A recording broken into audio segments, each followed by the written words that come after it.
Hello and welcome to Helicopter Training Videos. In this video we're looking at dangerous student errors during autorotation training. This is a clip from the Helicopter Training Podcast Dangerous Student Errors series. You can find those full episodes linked in the description or in our YouTube podcast tab. Yeah, so autorotations are, they can be a bit of a scary maneuver and kind of rightly so. Robinson Helicopter Safety Nurse 38, which is about practice autorotations, it was last updated in 2019, and back then they cited autorotations as the #1 helicopter training accident cause, many because of a CFI's failure to make decisive action. So it is it's a serious maneuver, right? We know we trash more helicopters training for an engine failure than actual engine failures, which is unfortunate. So we're training primarily. A lot of schools in the US are training, and abroad, are training in the R22 and the R44, and there are some other models as well, of course, but a vast majority are training in the R22.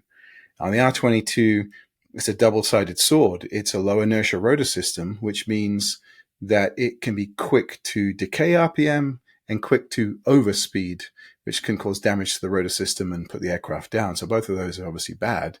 There's a flip side to it, though. The R22's low inertia rotor system also means that you can make quite quick changes to the autorotation profile. You can bring the RPMs down to increase the glide, and you can quite quickly bring them back up.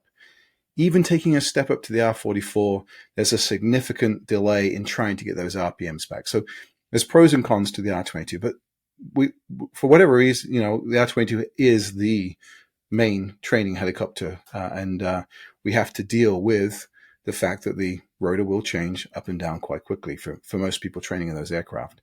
High density altitude, which is where we are at Bend, Oregon, and a lot of other schools are up there too. High density altitude means that those RPMs move even quicker. So there's some extra concerns we'll talk about when we get into the details here about what we can do to compensate for those quicker changes at high density altitude, especially in the summer. The FAA is not blind to this. They know. They have an AC, an advisory circular 61140, the latest version, I think it's Alpha, specifically talking about autorotation, talking about the dangers, going back to what Robinson cited as being the #1 cause of accidents in the training environment for helicopters. And they bring a few things to the as a sort of best practice, one of which is that we have decision altitudes where we check that everything is in order before we proceed any lower or we abort the autorotation. Those decision points depend on where you get the reference, whether it's the AC or Robinson, or maybe you have an internal policy at flight school, somewhere between 100 and 300 feet. But the point is, at these decision points, we need to make sure that we have the RPM at the right percentage, we have the airspeed in the right range, we have the descent rate under control, and we have turns complete usually. And we'll get into a bit more detail as we go further with this. But my point is, the industry knows that this is a potentially dangerous maneuver. We need to, as instructors, stick to these rules that we set in place to keep it safe, or hopefully keep it safe. The ACS, the Airman Certificate Standard, which came out last year for the helicopters, also set a new safety bar, if you like, where they recently said that all turns have to be complete by 300 feet AGL. This is following along with their guidance from the AC that we want to try and get things stabilized for those last 200 or 300 feet, or we go around. If you're still in a turn on a check ride below 300 feet, technically that's a fail now. So that's something to keep in mind. We don't necessarily abort the auto at that point. We have a 200-foot check personally at our school, but it's a thing to always keep in mind that if your wings aren't level there at 300 feet, you're probably going to fail the check ride if that's how you're flying your autos. So each school makes their own decisions about the policy they have for how to deal with all this stuff. I know of a couple of schools on the West Coast that do not allow their instructors to teach autorotations, period. So think about that for a second. You go work for that flight school and you are not doing autos at all. Their way of dealing with the risk is the chief pilot does it, you don't do it. And I understand for small businesses, an auto rotation where you have an overspeed and putting one of two aircraft down, that's a significant problem. You're going to have some serious issues with costs, with lost revenue, etc. But as a flight instructor, I think we know that flight instruction is not a high paid job for most people. But one of the benefits of flight instruction is you are really on it with emergency procedures. You spend 800 hours or whatever it might be training other students, train students who have no experience in this, not only demonstrating to them, but saving it when it doesn't work out. By 1,000 hours, you should be really good at dealing with this helicopter for a variety of engine emergency procedures, from engine failures to loss of tail rotor and all the things in between. So I think it's unfortunate that some places that might be taken away from you as an instructor. But again, I understand. How we deal with it is we don't allow instructors to teach auto rotations until they have at least 25 hours of dual given. So they get into being an instructor. That's a lot of new changes going on. Paperwork is one of them, unfortunately, but there's all sorts of things going on that you have to learn. And we want you to get comfortable in the aircraft with a student. That first flight is probably pretty terrifying for most instructors. Like, there's no one else looking out for this. This is all you. And there's a brand new person on the left or on the right that doesn't know what they're doing. So we let them kind of work their way in a little bit to getting used to doing that. And then at 25 hours, we have a program where we take them into the simulator. We do a dedicated hour and a half of auto intervention training in the simulator. So dangerous student errors specifically applied to auto training. And then we go through a 3-stage process. Stage 1 is just working on auto entries in the aircraft. We go up in the aircraft with the instructor. We work on entries and power recoveries at altitude. And they usually pass that no problem. And then they are now cleared to do that with a student. They can have the student on the controls because we've hopefully hit all those dangerous student errors, which we're going to talk about in a minute. Then we give them a week or two to work on that. And then we go to stage 2, which is allowing them to progress to a flare. And again, it's one of the most stressful flights that they have, probably. I'm the bad student again, where I'm making every mistake. They get one good student, and then I play the good student just to check that we're all good about how this is going to work. And then it's just mistake. And they're expected to do their best to take the aircraft controls, usually solve the problem and safely fly it away. And after every iteration, every pattern, I give them a debrief of what they could do differently, and maybe we go back and hit some again. But they spend the entire flight block of preventing auto rotation flare type errors. And then we go to the final stage 3. So they get signed off for stage 2 to do flares with students. And stage 3, we do 180 autos or autos returns to the flare, and we do simulated engine failures, which we're going to talk about as well. Is simulated engine failures bring in a whole new level of potential risk to the student and the instructor. So we'll get into all of that.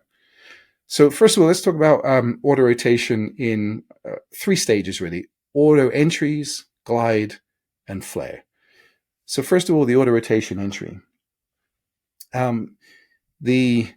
The idea is that we want to, while we're teaching auto rotations, which is really kind of a little bit separate from simulated engine failures, auto rotation entries are a nice controlled entry into an auto rotation. It's not dumping the collective. We'll get to that when we get to simulated engine failures. This should be a nice controlled entry. And you can tell me how it went for you with auto rotations, but I would say from my experience, a good entry sets up everything else beyond that. If it's a bad entry, we're probably going to go round. We're probably going to go around because we don't have the airspeed or the RPM or a combination of both. A really big part of this is making sure that we have a slow, solid entry.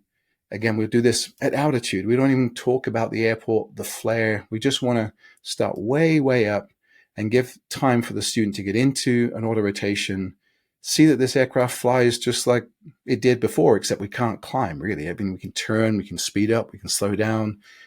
The best way I would introduce this to a student, and I recommend this to instructors, is start really high.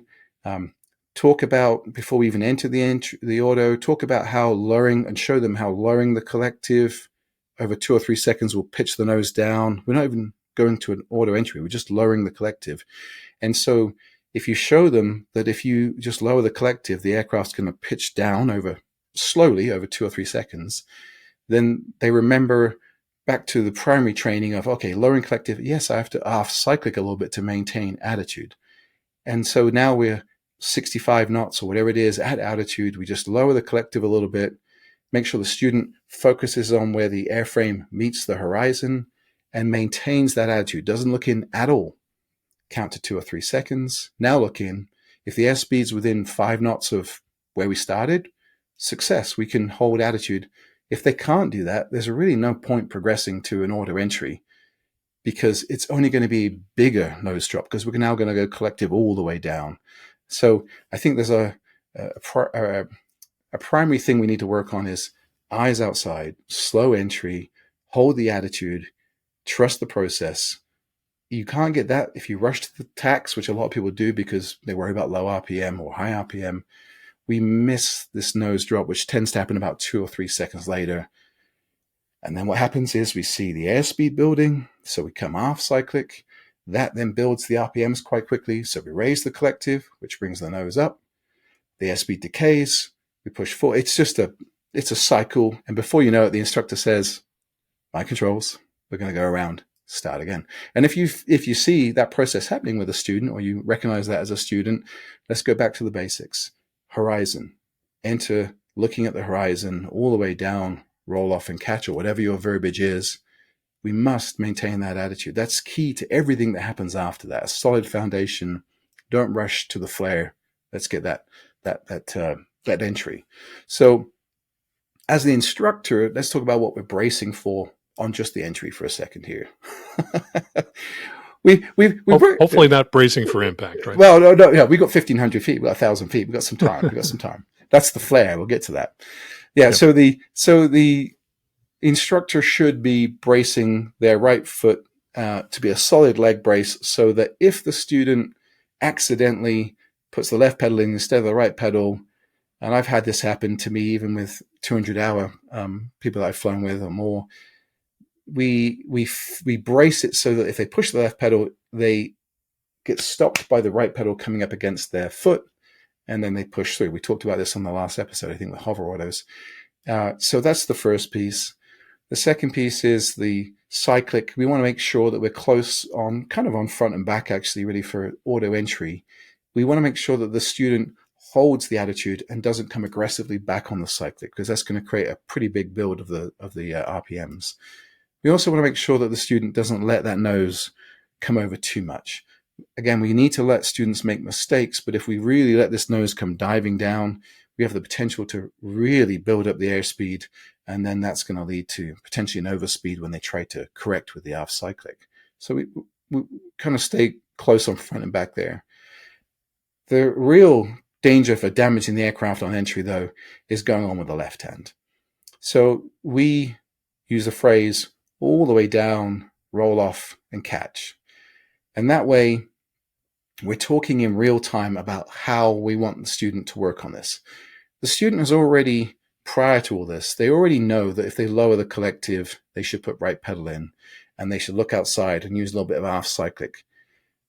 That's not new to them. What is new is going all the way down, rolling off the throttle, and then, for the most part, you'd normally have to add a little bit of a catch to just make sure the RPMs the rotor RPM doesn't kind of exceed out of the green.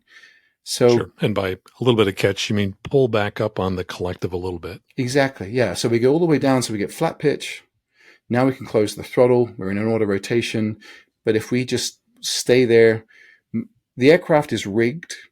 The pitch links are rigged so that a student of 100 pounds or whatever the lightest student is could enter an auto rotation, and flat pitch would be able to maintain RPM.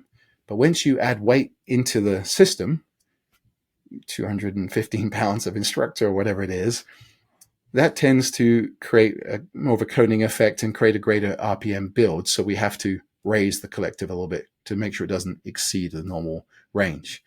Yeah, so we want to make sure the way our school in the R22, we make sure that the RPMs are set somewhere between bottom of the green, which is about 101%, down to 97% with the horn on.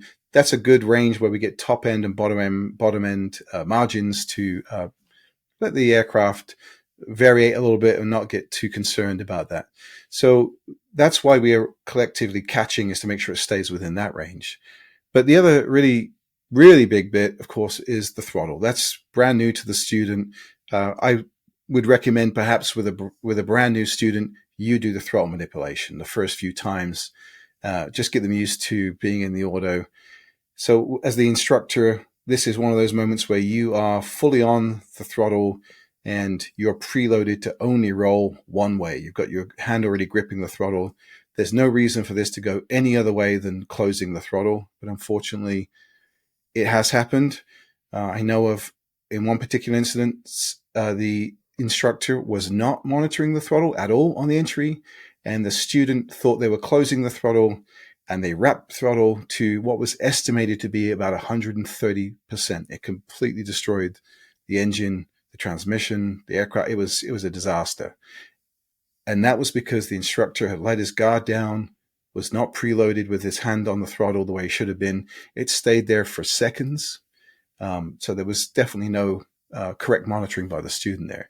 This is one of those maneuvers we talked about in the last episode of ghosting the maneuver. You have to be fully present, sit up straight, pay attention.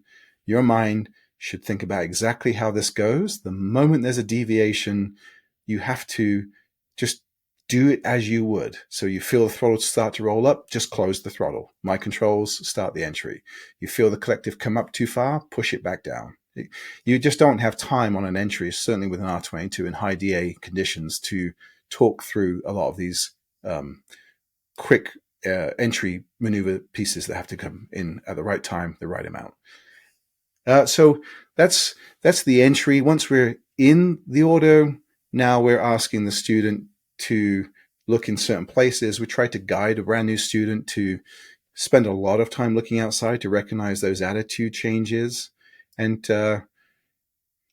we've made a successful entry. You can take a breath. We're now going into the glide. Right? That's the peak of stress in the autos until we get another one in a minute. How was your auto training and your entry into autos? How was that initiated?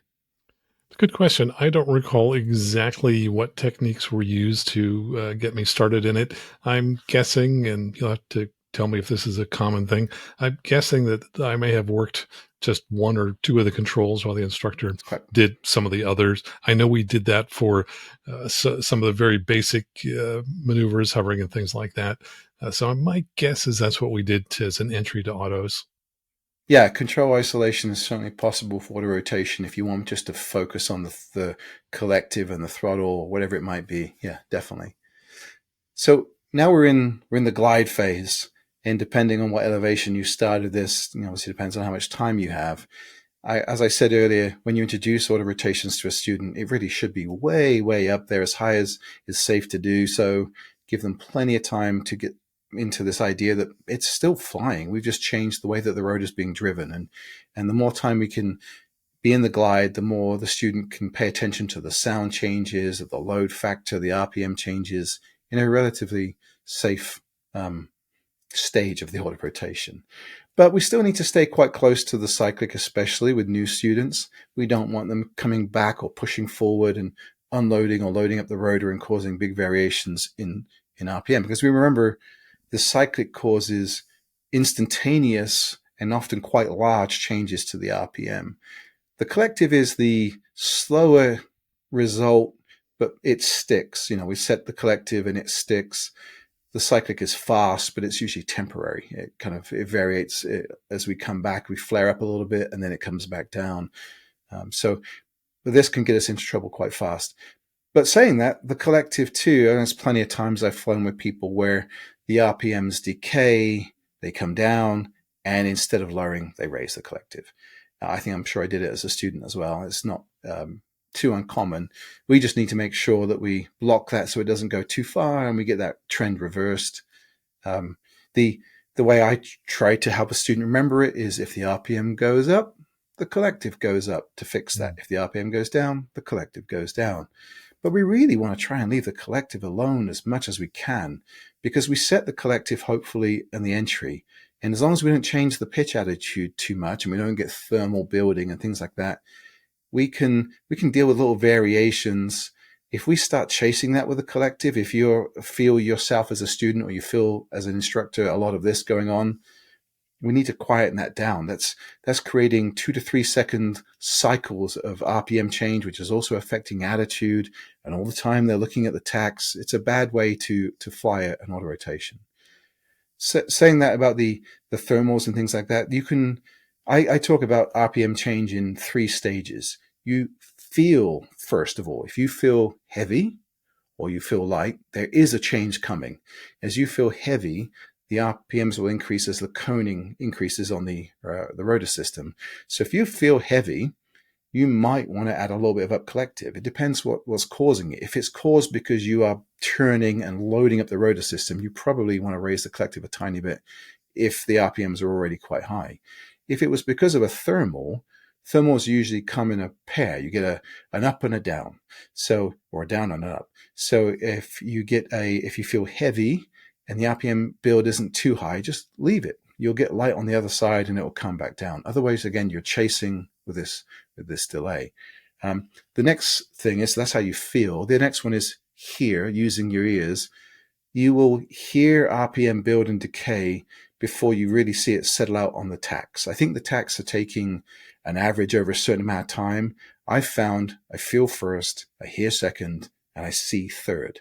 So if you're hearing a build or you're hearing it decay and you're looking outside to your spot, you can add a little bit of collective or lower bit of collective without staring at the tack.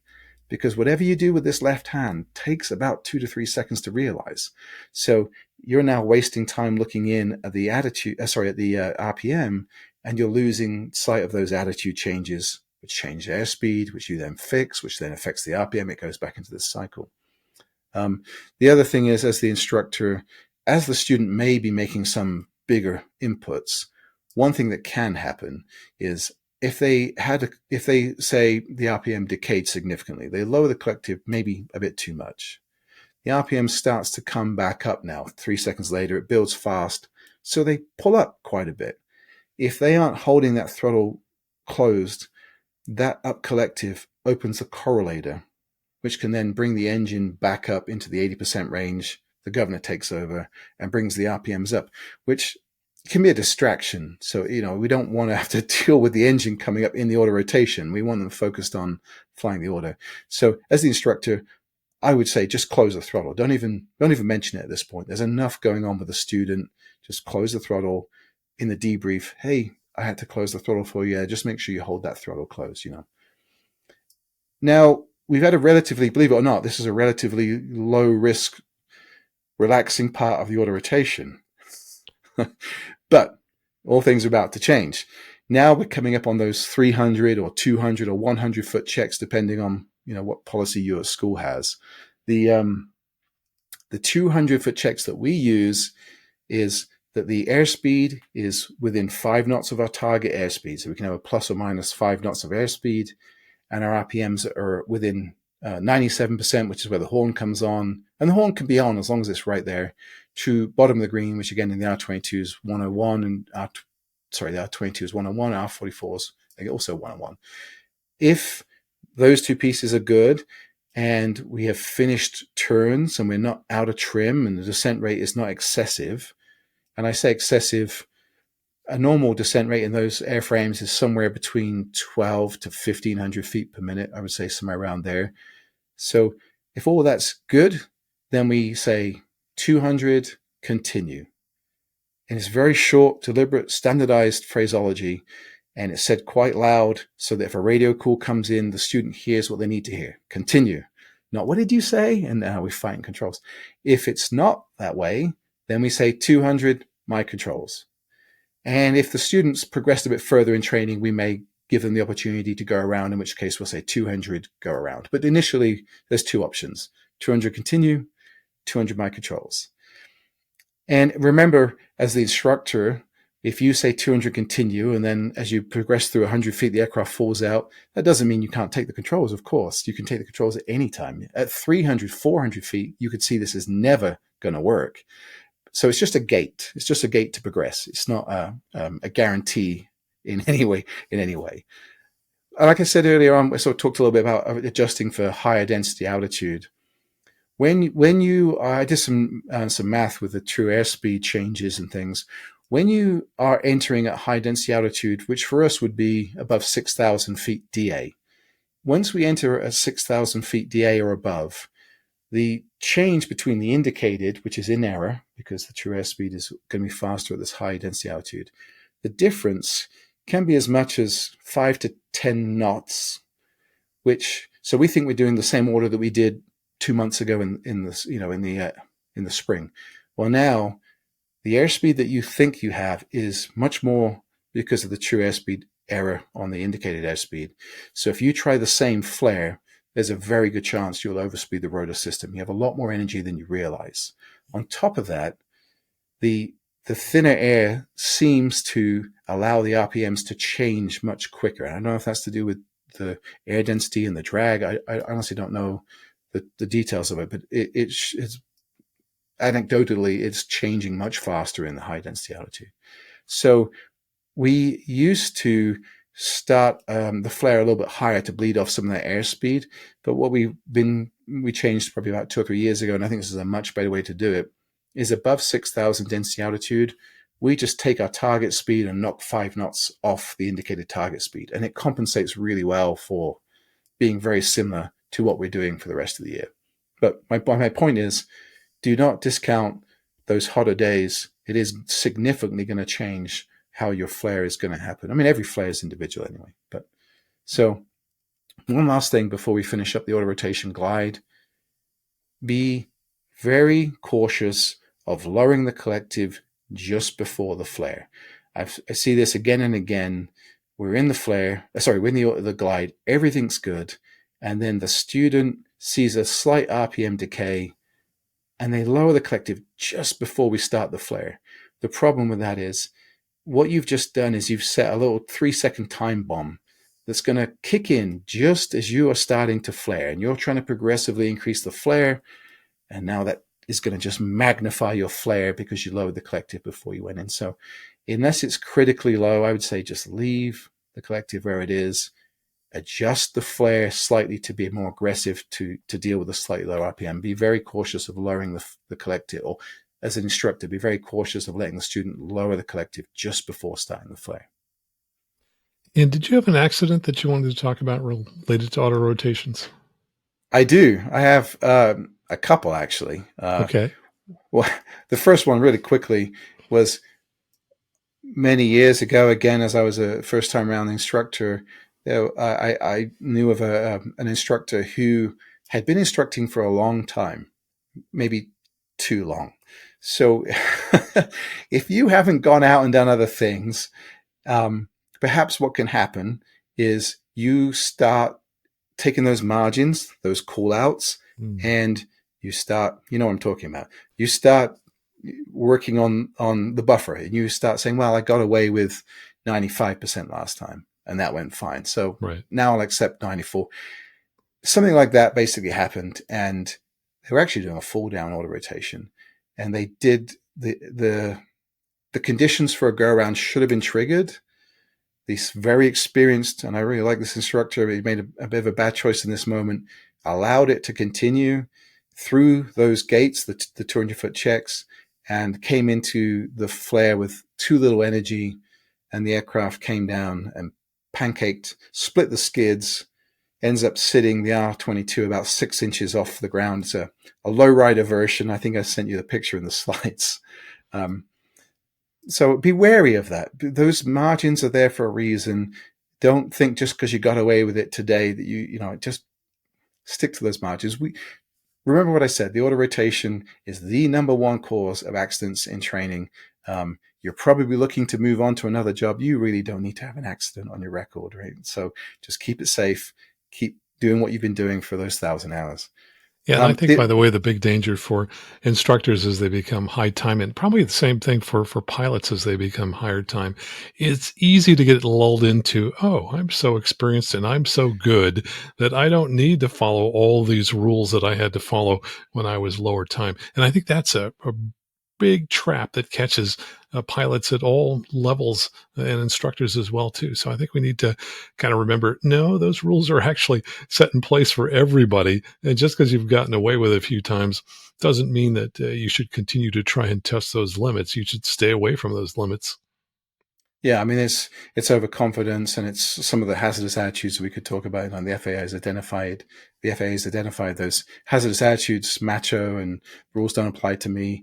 It's real. It's real, and that was It is. But the accident that I was specifically talking to you about earlier on was it was in 2022 in Texas. It was an MD 369, which is like an MD 500 type of aircraft. It's a 5-bladed small helicopter, very maneuverable, often used in power line patrol and law enforcement, that kind of stuff. Well, it actually was a police department, and they were doing a 135 check ride. The instructor pilot was a 3,500 hour instructor, but he only had 27 hours of dual given. So he basically got a lot of experience, but not very much as an instructor. And the student, we call it a student, it was a pilot in training is probably the correct phrase. He had over 1,400 hours, over 1,000 in this model. So again, high hour pilots. At the end of the autorotation, the student did not raise the collective at the very end, and the NTSB found the cause to be the delayed remedial action of the instructor. So this goes back to ghosting the maneuver. Don't wait too long for an error. Once that's not going the way you would have done it, you need to step in. This is not a maneuver where you have much time or room to let things go south as part of a learning moment. You have to be careful here. So that was the accident. The very last piece, of course, for autorotations is the flare. And this is, again, where the stress levels can ramp up a little bit here. The danger level ramps up a little bit here. We're coming down at probably 12 to 1,500 feet per minute towards the ground. We've got to make sure we put the inputs in correctly to fix that problem. So I'm just going to talk about power recovery. You and I talked a little bit about fall downs, and that's really a sort of side topic we could talk about another day. But for autorotations with the power recovery, the first thing that's going to happen is the student raises the nose by aft cyclic to stop the descent. That's the first part of a flare, is stop us hitting the ground. And if they leave that too late, or they start it too aggressively, we end up with quite an aggressive aft cyclic, which can lead to an overspeed quite easily. At the start of an autorotation, we have so much kinetic energy that it transfers too quickly, especially in light aircraft like the R-22, and we get an overspeed and damage to the rotor system. So this is one of those U-shaped hand blocks on the back of the cyclic as the instructor. That way you can control the progression of the flare. If it comes back too quickly, they're going to hit your hand. I usually pair it with something like wait, now more, because they tend to pick up a little bit too much. I stop it, wait. The RPMs come down a little bit or stabilize. Now continue, more. You have to remember that a cyclic flare is not a pull in and hold. It doesn't work that way. We have to start and progressively build. And as we lose airspeed, we need to progressively add more off cyclic to maintain the RPMs. That's really the second part of the flare. The first part was to stop us hitting the ground. And Robinson talks about 40 feet being a good altitude to start that flare, but every flare is different. So if you come into a flare with a bit more energy, high RPMs, high airspeed, consider maybe a little bit higher, start to trade off some of that airspeed so you don't come down and end up overspeeding with an aggressive flare. The other piece, though, is so we have potential of hitting the ground and we have potential of overspeed. So we need to be careful what we're doing with the cyclic there and how we're guarding.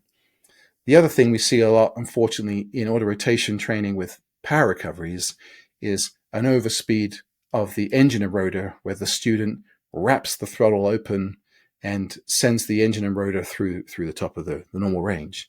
So as the instructor, this is a time where you again need to have a strong grip on the throttle. And that way, as the student rolls up, if it goes too much, you can lock your wrist and stop it from going too far. You can't really wait for the tacks. You're probably not fixated on the tacks anyway. You're looking outside as well as the tacks. So you have to go a bit by feel here. You know roughly what an amount of roll-on should be, And anything more than that, you really should just kind of hold it back a little bit. We have, again, standardized phraseology to try to solve some of these problems. We use crack to 80 is the phrase we start with, crack to 80. And that does two things. It has to bring the student's eyes for a second to the tack to crack the throttle only to 80. We don't say roll on. We don't want to roll on. We want a small crack of throttle to reach 80% to let the governor take on from there. Before I go any further, I would know that some schools do not crack the throttle on at all. They come down, bring the nose up, and then they raise the collective, and they let the correlator bring the engine up. Unfortunately, at high density altitude, the engine will not be fast. We've tried it. I wish it would work where we are, but the engine will not come up quick enough. So we have to kind of poke the engine a little bit, get the governor in the game by cracking to 80. But once we get to 80% and the governor has taken charge of the engine, rotor's going to be up here somewhere, and the engine has been picked up, the governor's picked up the engine. The next thing we need to say to the student, this is really, really important, is something like loose grip on the throttle, because they were rolling up, and if they keep that hand gripped as the engine comes up, remember the collective is down quite low here. As the engine and rotor come up and meet around 100%, if they keep that hand tight on the throttle and then they pull the collective up, the correlator will take the engine and rotor through the top and we have an overspeed. As you loose grip and raise, the governor backs off a little bit and makes sure that we don't overspeed. So that's a really important training item with your student, is to let go of the throttle once the governor has it before you raise the collective from relatively low pitch to high pitch. As an instructor, it is almost impossible to detect this from the movement of the throttle because the student is not rolling the throttle on. The correlator behind you connecting to the engine is doing the throttle. You cannot feel a roll on. So it's really important. And you also can't spend time looking down at the student's hand at this point. This is a critical part of the auto rotation. So we have to insist on the verbiage. Someone in the cockpit should be saying something like, loose grip, get off the throttle, and now raise the collective to bring the aircraft to a stabilized hover.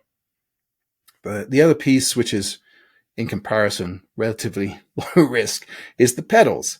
As we have been in the auto rotation, we had a lot of right pedal in to keep us in trim when there was no torque being generated by the engine because we had the idle throttle. But as we brought the engine back in and as we raised the collective, we have to match that increase in collective, the correlator that comes up, the throttle that comes up. We need to match that with some left pedal. If the student's slow on it or they go the wrong way, we're going to spin. So as the instructor, we're going to be close to both pedals. But in the grand scheme of an auto rotation, losing yaw a little bit at the end of an auto is relatively low risk compared to all the other things that can go wrong.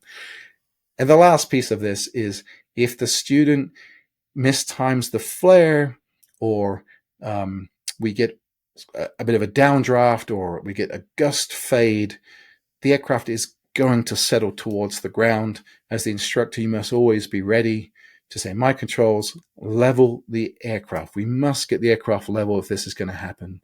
And we do that for two reasons. One is we don't want that tail strike as we kind of fall down through.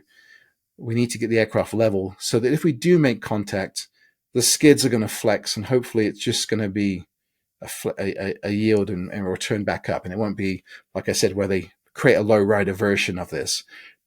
But the other piece of it is if we do bring the aircraft level and we move the aircraft forward, we're getting some rotor in, performance that will hopefully keep us from hitting the ground.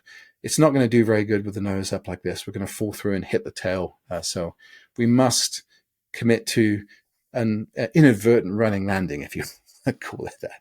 And hopefully it won't be a running landing and you'll pull it away. But and you get to log a fall down, on the plus side. So, but yeah, so that's the auto rotation in a nutshell, I would say. Any thoughts on that? Sounds like all kinds of things for CFIs and for students to be thinking about. Lots going on there. But as you think about all the different kinds of maneuvers that pilots have to do, is this one of the more complex ones in your mind? Does that rank among the top Yeah, I think so. And I know I've said it already, but this Robinson statistic of it being the number one training accident, there's some truth. This is where you earn your money as an instructor. One of the ways you earn your big bucks as an instructor, right, is auto rotation training. You this is something where you need to have that conversation. You should always, I encourage everyone before they step into the cockpit and start the engine with their student or their instructor, is you have a PAVE discussion, the pilot, the aircraft, the environment, etc. So one of the things that the instructor may be aware of the weather, they may be aware of the aircraft, what's currently going on with the aircraft, but what's going on with you need to speak up. So if you're feeling fatigued, you've got a headache, whatever it is, you really need as a crew to discuss this and say, hey, I didn't get much sleep last night. Let's not try to do 180 autos today. Maybe we go do, an off airport or so, or cross country. We need to do the best we can to stack the cards, the deck in our favor here with this maneuver. It's not to be messed around with. Is what I'd say about that. Yeah, and I think you're lucky that you have a simulator there that you can put people through. A lot of flight schools don't have that. Yeah. And I would say that one of the most valuable things is just do the chair flying. Even if you don't have a simulator, practice all these maneuvers at home when you've got a quiet moment. And just maybe close your eyes and just kind of move your hands, move your feet so that you've got that kind of mind-body physical connection going. And I think that's almost as good as actually practicing in the helicopter itself. Yeah, absolutely. I mean, we talk about couch flying. I had a student, or a good friend of mine, when I was his instructor, and when he was learning, he would be on the couch and he had a vacuum cleaner, and he would. This clip was just a small taste of the 3-part Dangerous Student Errors series on the Helicopter Training Podcast. In that series, we break down key instructor techniques like guarding and blocking controls, ghosting maneuvers, when to take the controls, and how to respond when a student freezes up. We then apply those concepts across real training scenarios, including slopes, hover work, running landings, quick stops, vortex ring state, auto rotations, simulated engine failures, off-airport operations, and more. We also review real maneuver-specific accidents and what we can learn from them as instructors and as students. You can find the full episodes right here on this YouTube channel under the podcast tab, or search for Helicopter Training Podcast on your favorite podcast player. And if you're interested in learning to fly helicopters, you can start learning right now on Helicopter Training Video's YouTube channel, with video playlists covering things like ground school subjects, flight maneuvers, as well as following along with a student on every training flight from day one all the way through to check ride. And if you haven't already, please subscribe to get all the latest videos and help support this channel. And finally, for more information, including articles, quizzes, and resources, and how to support this volunteer project, please check out our website, helicoptertrainingvideos.com. Thanks for watching. Fly safe.